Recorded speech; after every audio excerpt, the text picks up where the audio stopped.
तो आ ही गई वो 3 घंटे की बातें जिसने मेरी जिंदगी बदल दी। घड़ी का एक एक टिक टिक मुझे मेरी मंजिल के और करीब ले जा रहा था। बट उस मासूम सुप्रीत को क्या ही पता था कि शायद 4 साल बाद वो इन्हीं छोटे छोटे एक्सपीरियंसेस की कहानी शेयर कर रहा होगा। वो तो बस लगा था कि physics, chemistry, maths, LR, English सारे क्वेश्चन सॉल्व कर दूं, एक एक सेकंड का यूटिलाइज कैसे कर दूं। चलिए आज का ये एपिसोड शुरू करते हैं। 24 मई 2016 हर किसी की जिंदगी का आम दिन, पर मेरे लिए कुछ खास। एक छोटी सी चूक और सारे सपने खत्म। इसलिए उस दिन के सारे एक्सपीरियंसेस मैं आज आपके साथ शेयर करूंगा जो मैंने उस दिन फील किए।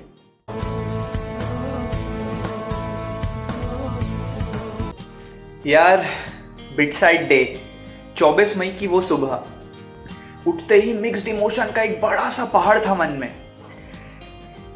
एडवांस बिगड़ने का डर और बिटसाइड अच्छे करने का मोटिवेशन। दादी के साथ नाच गा के अपने मन को जितना शांत कर सकता था कर रहा था, जितना अपने मन को रिलैक्स करने की कोशिश कर सकता था उतना कर रहा था। बीच बीच तो एक बार पापा ने बहुत जोर की डांट भी लगा दी कि भाई आज पेपर है, थोड़ा शांत हो जा। नाश्ता फिनिश करने के बाद, तैयारी सारी जमाने के बाद, सबके पैर छूने के बाद, भगवान से आशीर्वाद लेने के बाद 7:45 बजे अराउंड हम लोग टेस्ट सेंटर के लिए निकले। अलार्म 6:30 का था, पर मेरी बायोलॉजिकल क्लॉक ने मुझे 5:30 पे ही उठा दिया। उठा तो चारों तरफ सन्नाटा। फिर जैसे ही मैंने लाइट खोली तो सबसे पहले मेरी नजर अलमारी पे चिपके हुए फॉर्मूला शीट्स पे गई। मन तो हुआ कि जल्दी से सारे फॉर्मूलेस रिवाइज कर लेता हूँ, लेकिन नहीं, मुझे अपने मन को शांत रखना था। इसलिए मैंने सबसे पहले फ्रेश होके लाइट सा ब्रेकफास्ट किया और उसके बाद 3-4 गाने सुने ताकि मैं अपने मन को शांत और रिलैक्स रख पाऊँ। देखते ही देखते टाइम कैसे बीत गया पता ही नहीं चला और हमारा एग्जाम सेंटर निकलने के लिए टाइम हो गया। तो फिर हम निकल पड़े अपने नए सफर की ओर।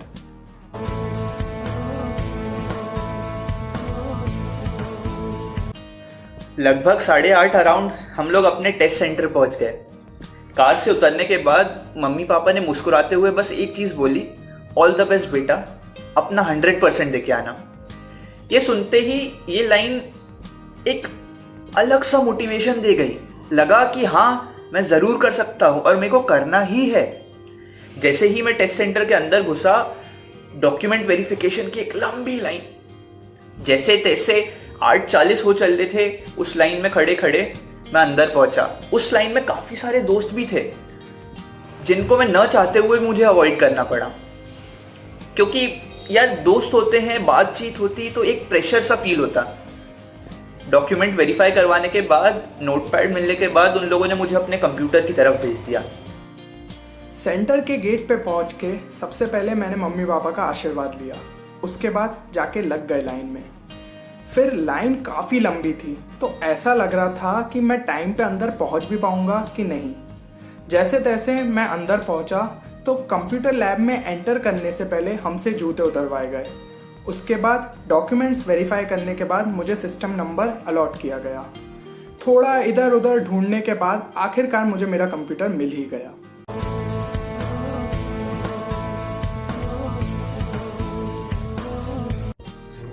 एग्जाम स्टार्ट होते ही मैंने केमिस्ट्री करना सबसे पहले स्टार्ट किया। केमिस्ट्री लगभग मेरा 45 मिनट्स अराउंड में हो गया था, जिसके बाद मैं फिजिक्स के सेक्शन पे मूव किया। फिजिक्स मुझे रिलेटिवली इजी लगा था तो मैं फटाफट क्वेश्चन सॉल्व करने में लग गया। काफी देर स्क्रीन पे देखने के बाद मैंने सोचा चलो एक बार गर्दन ऐसे सीधी कर लेते हैं, अकड़ सी गई है। तो तब देखा मैंने कि डेस्कटॉप पे लगा मॉनिटर ब्लिंक करने लगा था। मैंने कहा भाई, मेरे को इस बार रिस्क लेने का ही नहीं है, बिल्कुल रिस्क नहीं लेने का है। मैथ्स और एलआर के क्वेश्चंस फिनिश करने के बाद लगभग 15 मिनट का मेरे पास समय बचा था, जिसमें मेरे शायद 15 एक अराउंड क्वेश्चंस अनअटेम्प्टेड थे।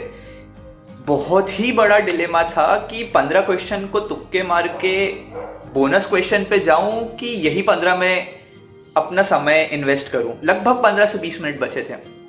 मैंने अपने मन को शांत किया, एक गहरी सांस ली और सोचा नहीं, जो होगा देखा जाएगा। मैं तो ये 15 क्वेश्चंस में ही अपना टाइम लगाता हूँ, बोनस के लिए नहीं जाता हूँ।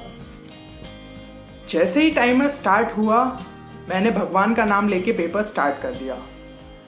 इनिशियली मेरी हार्ट बीट काफी तेज थी, बट जैसे जैसे फिजिक्स के क्वेश्चन बनने लगे एक कारवा सा बन गया।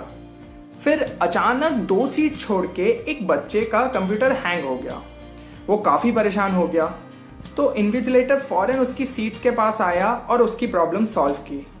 जैसे ही कंप्यूटर फिर से चलने लगा, बच्चे के चेहरे पे खुशी देखने लायक थी। रे बाबा रे बाबा रे बाबा, अरे देवा देवा देवा, मैं तो तेरे को हरामी समझता था, तो राम निकला रे, देव मानुस निकला रे। इस इंसिडेंट ने यार मेरे मन में एक डर सा पैदा कर दिया कि यार अगर मेरा कंप्यूटर हैंग हुआ तो मैं क्या करूंगा। लेकिन इन सब थॉट्स को मैंने एक साइड रख के अपने पेपर पे फोकस किया। बीच में स्पीड स्लो हो जाने के कारण यार मैं थोड़े क्वेश्चंस कम अटेम्प्ट कर पाया, लगभग 125, और उसमें भी ऑब्वियसली अब सारे तो सही नहीं होने थे। तो अब एक मन में डर सा बैठ गया कि कहीं अगर मेरे नंबर कम आए तो मेरे बिट्स पिलानी का सपना टूट ना जाए।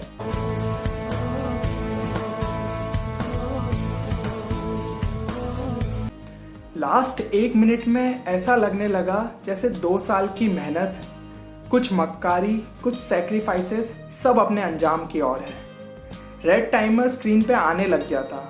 शायद मैं एक मैथ्स के क्वेश्चन में उलझा हुआ था। फॉर्मूला आने के बावजूद मेरे हाथ नहीं चल रहे थे। फिर जैसे तैसे मैंने उस क्वेश्चन को कंप्लीट करके सबमिट किया। अब मैं स्क्रीन को लगातार घूरे जा रहा हूँ कि आखिर स्कोर कब फ्लैश होगा। रुको जरा, सब्र करो। ऐसा लग रहा था कि आसपास कोई भी नहीं है, सिर्फ मैं हूं और मेरी स्क्रीन। अचानक स्कोर फ्लैश हुआ 313 और मेरी खुशी का ठिकाना नहीं रहा। मुझे ऐसा लगने लगा कि मतलब मैं अपने रिएक्शंस कैसे कंट्रोल करूं, और मेरे रिएक्शन कुछ ऐसे थे। क्यों आजकल नींद कम ख्वाब ज्यादा है, लगता खुदा का कोई नेक इरादा है। मुझे आज भी याद है वो लास्ट का 1 मिनट। कोई एक एलआर का क्वेश्चन था जिसमें मैं सीरीज का कोई लॉजिक डिकोड करने की कोशिश कर रहा था। अभी ये बताते हुए, आप लोगों के साथ एक्सपीरियंस शेयर करते हुए भी मेरी हार्ट बीट बढ़ रही है। तब तो रेड सबमिट बटन देख के ऐसा लग रहा था जैसे दिल कहीं बाहर ना आ जाए, इतनी तेज हार्ट बीट हो गई थी मेरी। फिर अचानक से मेरी स्क्रीन रिफ्रेश हुई। Yes I agree to submit का एक चेकबॉक्स आया जिसको मैंने टिक किया, और फिर मैंने देखा मेरी स्क्रीन पे बड़ा बड़ा 383 लिखा हुआ है। 2 मिनट तक मैं ब्लैंक हो गया, मुझे कुछ नहीं सूझा ये क्या हो रहा है। उस स्क्रीन पे ये भी लिखा था 145 अटेम्प्टेड, 132 करेक्ट, 13 इनकरेक्ट। मन ही मन पता नहीं क्यों अपने आप 132 इंटू 3 माइनस 13 किया, और एक फिगर आया 383 मन में, और उसी फिगर के साथ एक चेहरे पे मुस्कान आ गई।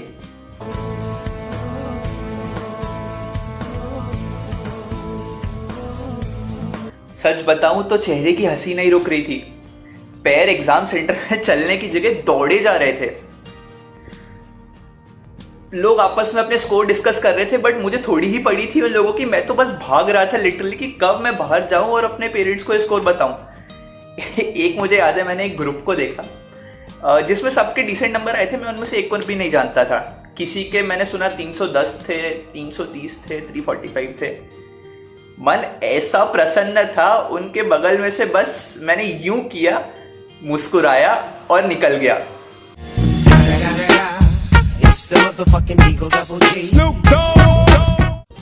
दूर से ही जब गेट के पास पहुंचने लगा तो पापा ने देखा और आई कांटेक्ट हो गया। स्माइल पास हो गई, और हाँ, उसी स्माइल और आई कांटेक्ट में पापा मम्मी ने ये देख लिया कि हाँ, उनका बेटा फोड़ के आया है। पास जाके जब मैंने उनको अपना स्कोर बताया कि पापा मम्मी मेरे 383 मार्क्स आए हैं, मम्मी के तो लिटरली आंसू ही निकल आए, और उन दोनों ने मुझे अपने बस सीने से लगा लिया, और हम 2 मिनट तक बस वैसे ही खड़े रहे एग्जाम सेंटर के बाहर। वो फीलिंग की तुलना सच में किसी और फीलिंग से नहीं की जा सकती।